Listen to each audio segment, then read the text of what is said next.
महावितरणाने ग्राहकांची पिळवणूक थांबवावी, अन्यथा बांगड्यांचा आहेर. काँग्रेस महिला कमिटीचा महिला जिल्हाध्यक्ष गायत्री जयस्वाल यांचा इशारा. शहरासह जिल्ह्याभरात वीज वितरण कंपनीकडून अवाजवी पद्धतीने वीज बिल वसूल केले जात असून ग्राहकांना अव्वाच्या सव्वा बिले येत आहेत. ही लूट थांबवावी, अन्यथा वीज वितरण कार्यालयाबाहेर आंदोलन करण्यात येऊन बांगड्यांचा आहेर दिला जाईल असा इशारा आज महिला काँग्रेस कमिटीच्या वतीने देण्यात आला. सदर या निवेदनात म्हटले आहे की ज्या ग्राहकांकडे जिनस कंपनीचे मीटर बसविण्यात आले आहे त्यांना अधिक बिले येत आहेत. या महागाईच्या काळात गोरगरीब व जनतेच्या सर्रास लूट होत आहे. यामुळे सदरची ही पिळवणूक थांबवावी, तात्काळ थांबवावी. तसेच वितरण कंपनीचा व जिनस कंपनीचा गलथान लवकरात लवकर सुरळीत करावा, अन्यथा कार्यालयाबाहेर आंदोलन केले जाईल.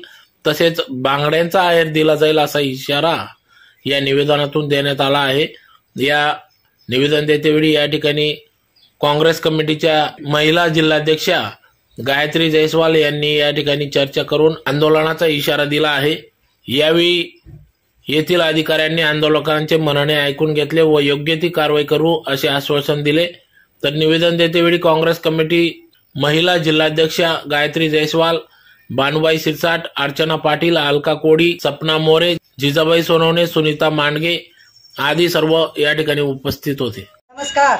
आज महिला कांग्रेस की तरफ से और ग्रामीण के आमदार बाबा साहेब कुणाल पाटिल इनके आदेश अनुसार और प्रदेश अध्यक्ष संध्याताई सवाला इनके आदेश अनुसार आज हमने बीज बिल कम करना और जिस कंपनी पे कार्रवाई करो ऐसा निवेदन आज साहब को दिया है. क्योंकि बिल इतना आ रहा है कि महिलाएं बिल नहीं भर सकती, 4 पट बिल आ रहा है. और जो कंपनी है जिनस कंपनी, इस पे कार्रवाई करना चाहिए. ये निवेदन आज हमने साहब को दिया है. तो बाद में आगे हम यहाँ पे जननी आंदोलन वो बांगड़ी भरो आंदोलन करना रहे.